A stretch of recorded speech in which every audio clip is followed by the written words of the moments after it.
দিনে আগেকার দিনের মানুষ যারা ছিলেন, আমাদের দাদা পরদাদা বা আপনাদেরও, ওনাদের শরীরে রোগ ব্যাধি কিছুই ছিল না।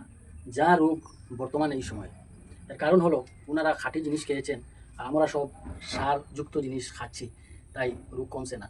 তো বর্তমানে পেটের বিভিন্ন একটি সমস্যা আছে। পেটের সব থেকে বেশি যে পেটে ফ্যাটি লিভার হয়ে যায়, অর্থাৎ লিভারের চর্বি হয়ে যায়। এটির কারণ হলো আমরা সবসময় বাইরের খাওয়া খাই, খেতে আনন্দ পাই। পরোটা, ঘুগনি, চপ, চাউমিন, হ্যাঁ, ফ্রাইড রাইস, বিরিয়ানি, এরপরে ফুচকা, এগুলো আমরা বাইরে খাবার খেয়ে থাকি।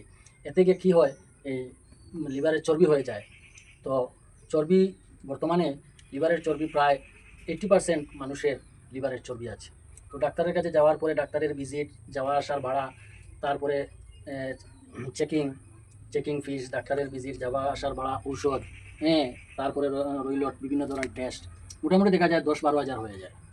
তো গ্রাম্য পদ্ধতি যদি আপনারা ইউজ করতে পারেন রীতিমতো, তাহলে চর্বি বেশ দিন নয়, 2-3 মাসের মধ্যে চর্বি চলে যাবে। তো আমিও একটি অভ্যাস করে ফেলেছি।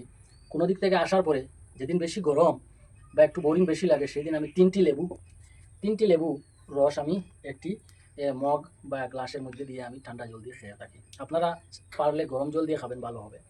আর যেদিন ঠান্ডা ঠান্ডা থাকে ওয়েদার, সেদিন আমি 2টি খাই। তো আজকে আমি 3টি লেবু এখানে আমি অলরেডি এইগুলো এসেছি, একটু ক্লোজ করে দেখিয়ে দাও। 3টি লেবু অলরেডি আমি এখানে গুলা রয়েছে। তো এখানে 1 লিটার থেকে বেশি হবে।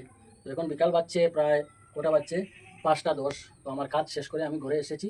অন্য কিছু আমি এখন আর খাবো না, শুধু এই লেবুর রসের জল আমি খাবো। আপনারা সাথে থাকবেন। এটিতে কোনো চিনি বা কোনো লবণ কিছুই দেওয়া নয়, একদম টক।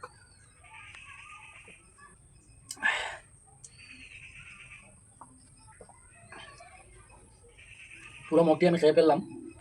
তো এটিতে চর্বি তো যাবেই লিভারে। যদি কেউ কারো বমি বমি ভাব থাকে বা একটু মাথায় সানছে গরমের মধ্যে, তাহলে লেবুর রস খাবেন, মাথা ফ্রেশ থাকবে, বডিও ঠান্ডা থাকবে। তো লিভারের চর্বি আপনারা বুঝবেন কীভাবে? অটোমেটিকলি বোঝা যাবে। খানি বেশি টানবে না, ভাত খাওয়ার পরে বমি বমি ভাব করবে সবসময়ই, তখনই আপনি বুঝতে পারবেন যে আপনার লিভারে চর্বি হয়ে গেছে। ভিডিওটি ভালো লাগলে সবাই কমেন্ট করে জানাবেন। সবাই সুস্থ থাকবেন, ভালো থাকবেন এবং সদা প্রকৃতি নিয়ে থাকবেন। সকলকে ধন্যবাদ।